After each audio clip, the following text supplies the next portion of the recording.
20. Os espias e seu relatório. O Senhor ordenou a Moisés que enviasse homens a espiar a terra de Canaã, que daria aos filhos de Israel. Um representante de cada tribo devia ser selecionado para este propósito. Foram, e depois de 40 dias, retornaram de sua investigação, e vieram diante de Moisés e Arão e de toda a congregação de Israel, mostrando-lhes o fruto da terra. Todos concordaram que era uma boa terra, e exibiram o rico fruto que haviam trazido como prova. Um cacho de uva era tão grande que 2 homens o carregavam numa vara. Também trouxeram figos e romãs, que ali cresciam em abundância. Depois de falarem da fertilidade da terra, todos, menos 2, falaram desencorajadamente da sua capacidade de possuí-la.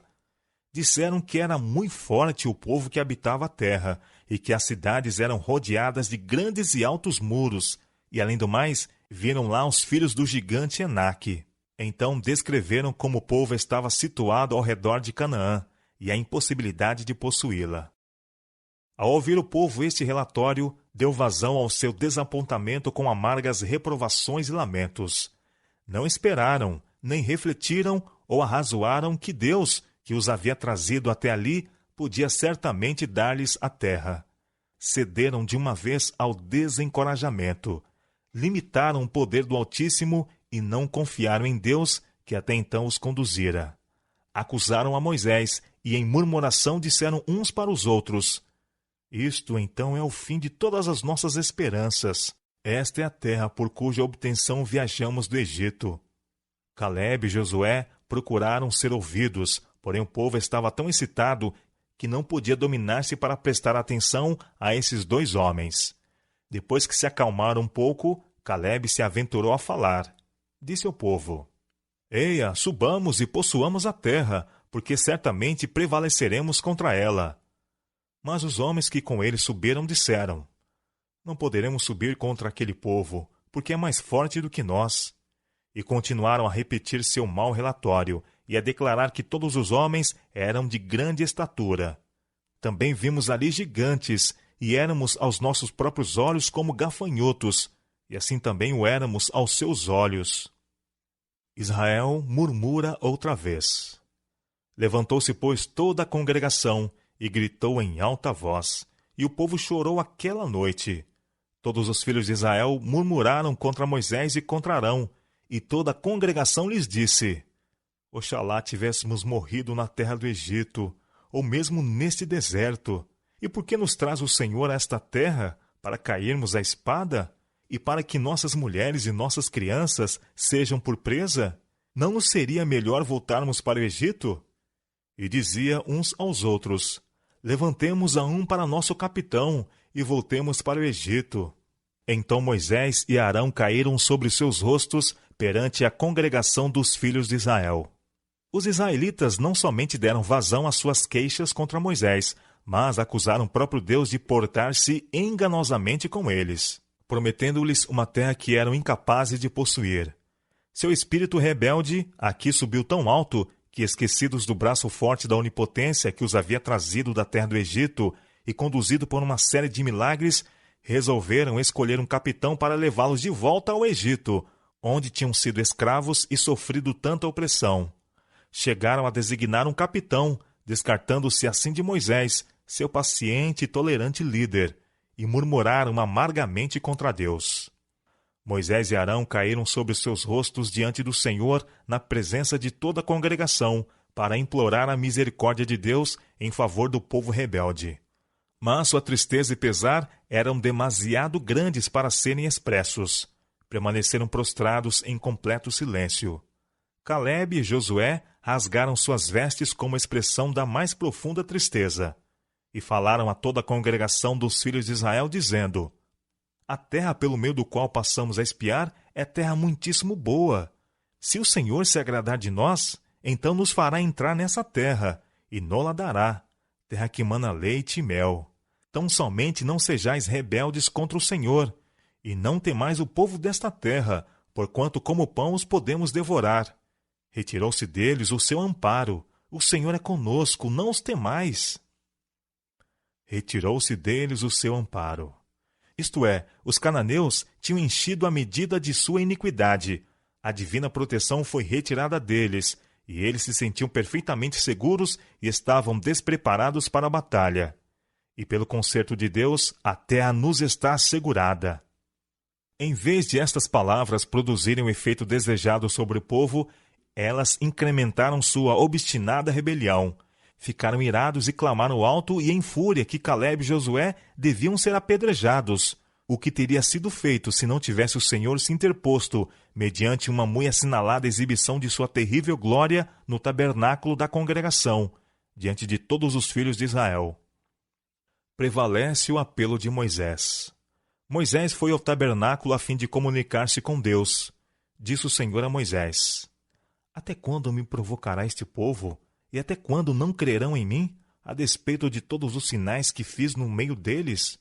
Com pestilência o ferirei, e o deserdarei, e farei de ti povo maior e mais forte do que este. Respondeu Moisés ao Senhor: Os egípcios não somente ouviram que com a tua força fizeste subir este povo do meio deles, mas também o disseram aos moradores desta terra. Ouviram que tu, ó Senhor, estás no meio deste povo, que face a face, ó Senhor, lhes apareces. Tua nuvem está sobre eles, e vais adiante deles numa coluna de nuvem de dia, e numa coluna de fogo de noite. Se matares este povo como a um só homem, as gentes, pois, que antes ouviram a tua fama, dirão: Não podendo o Senhor fazer entrar este povo na terra que lhe prometeu com juramento, os matou no deserto. Moisés de novo recusa admitir que Israel seja destruído, e ele próprio se torne uma nação mais poderosa que Israel. Este favorecido servo de Deus manifesta seu amor por Israel e mostra seu zelo pela glória de seu Criador e honra de seu povo. Como tens perdoado este povo desde o Egito até agora, tens sido longânimo e misericordioso até aqui com este povo ingrato, indigno como possa ser, tua misericórdia é a mesma.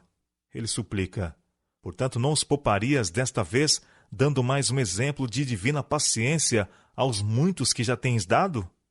Este favorecido servo de Deus manifesta seu amor por Israel e mostra seu zelo pela glória de seu Criador e honra de seu povo. Tornou-lhe o Senhor: Segundo a tua palavra, eu lhe perdoei. Porém, tão certo como eu vivo, e como toda a terra se encherá da glória do Senhor, nenhum dos homens que, tendo visto a minha glória e os prodígios que fiz no Egito e no deserto, e todavia me puseram à prova já 10 vezes, e não obedeceram à minha voz, nenhum deles verá a terra que com juramento prometi a seus pais. Sim, nenhum daqueles que me desprezaram haverá. Porém, o meu servo Calebe, visto que nele houve outro espírito, e perseverou em seguir-me, eu farei entrar na terra que espiou, e a sua descendência a possuirá. Volta ao deserto. O Senhor ordenou aos hebreus que retornassem para o deserto pelo caminho do Mar Vermelho. Estavam muito perto da boa terra, porém, por sua ímpia rebelião, perderam a proteção de Deus. Tivessem eles recebido o relatório de Calebe e Josué e avançado imediatamente, Deus lhe teria dado a terra de Canaã. Mas foram incrédulos e mostraram tão insolente espírito contra Deus que trouxeram sobre si mesmos o aviso de que jamais entrariam na terra prometida. Foi por piedade e misericórdia que Deus os enviou de volta pelo Mar Vermelho, pois os amalequitas e cananeus, enquanto eles demoravam e murmuravam, ouviram a respeito dos espias e se prepararam para fazer guerra contra os filhos de Israel. Depois disse o Senhor a Moisés e Arão: Até quando sofrerei esta má congregação que murmura contra mim? Tenho ouvido as murmurações que os filhos de Israel proferem contra mim. O Senhor ordenou a Moisés e Arão que dissessem ao povo que ele faria como eles havia falado. Eles haviam dito: Oxalá tivéssemos morrido na terra do Egito, ou mesmo neste deserto. Agora Deus os tomaria em sua palavra. Mandou seus servos dizer-lhe que morreriam no deserto, os de 20 anos para cima, por causa de sua rebeldia e murmuração contra o Senhor. Apenas Calebe e Josué entrariam na terra de Canaã. Mas os vossos filhos, de que dizeis, por presa serão, farei entrar nela, e eles conhecerão a terra que vós desprezastes. O Senhor declarou que os filhos dos hebreus deviam vaguear no deserto 40 anos, contados do tempo em que deixaram o Egito devido à rebelião de seus pais, até que os pais estivessem todos mortos. Assim deviam eles suportar e sofrer as consequências de suas iniquidades 40 anos, de acordo com o número de dias em que espiaram a terra, um dia para cada ano, e tereis experiência do meu desagrado. Eles deviam compreender plenamente que era a punição por sua idolatria e rebeldes murmurações que tinham obrigado o Senhor a mudar seu propósito concernente a eles.